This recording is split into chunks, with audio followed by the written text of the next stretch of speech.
Going. My name is Mike Hom, and I'm the area director for North Branch Young Life.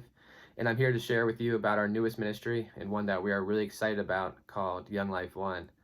Uh, about this time last year, we were selected to be one of about a dozen ministries across the country to pilot this for Young Life National. And Young Life One is ministry to students in juvenile detention centers. So over the summer, we were able to go in for the very first time to North Central Secure Treatment Unit, right on up by the state hospital, and begin doing ministry inside of there. So currently, we are in two girl wings and one guy wing. They run kind of as separate facilities, and each wing has its own team that we have trained and go in there on a separate night of the week. And so we get to go in there. It's pretty awesome. We've been averaging in our wing over 10 guys each week, which is pretty awesome, and it's more than we expected considering there's only about 14 total in the wing that we're in. And in there, we get to share the gospel. I get to go in with a good pal of mine, Mark Lynn. Some of you may know the name. But we get to go in, we share the gospel. We try to bring something good for them to eat. And we've just been blown away and moved by just the reality that the difference between what these kids look like on paper, they're often considered lost causes. They're already in a maximum security facility as a teenager, and the difference between what they appear to be on paper and who they are is just it's very powerful, and it makes you want to do something about it because these kids are sharp, they're bright, they have a desire to want to grow and improve. They are just in environments and cultures and have had experiences that just really hinders around every corner, and so that's why we.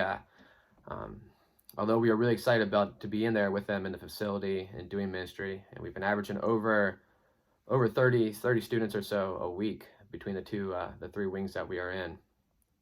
But something we've become very clear about is that we want to be able to continue this work when they are out of the facility, and so that's why we are piloting an aftercare program where we are going to look to partner with initially Young Life Ministries in the areas where these kids come from, and eventually other nonprofits and other good work that's being done in those areas. But to come alongside these students when they get out and make sure that we're not just telling them the good news and while they're in the facility and then patting them back and saying good luck out there, and knowing the environments they enter into and the struggles that they're facing. We want to make it just a little bit easier, lower the bar of individual excellence for these students to be able to get out of the cycle that they're in and some of the things that can trap them in the communities that they return to. So that's something that we'd really ask you guys to be praying for. This is something that we know we're going to have to need help with. We're looking to try to generate some more ways to raise some money, because having a part-time or another staff person come in to not just run the work that we're doing in the facilities, but also really run this aftercare program that we're trying to develop is crucial. So we cover your prayers and any partnership you guys would consider or would like to give. It would mean a great deal because, just when you get a chance to meet these kids, you get to talk to them, you just realize that they are uniquely gifted and they are loved by God, and that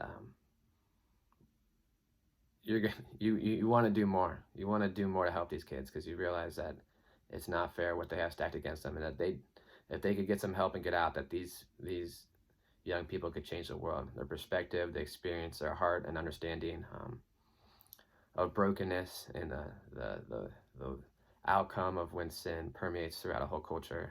They're aware of it, and they can be world changers. And so hope you all and your families are having a great holiday season, and that you'll have a blessed Christmas, and that you remember the reason for the season, and that God came to love the lost. And I got to share with some friends a couple weeks ago at a Young Life dinner that Young Life, we've been here for 7.5 years, and Young Life's mission statement is introducing adolescents to Jesus Christ and helping them grow in their faith.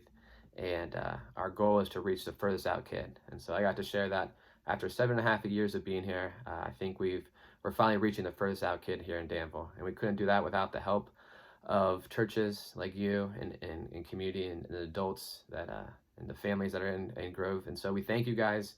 You have been such a blessing to us, and we hope that through the blessing we're receiving from you, that we are truly blessing this community. And so Merry Christmas and Happy New Year.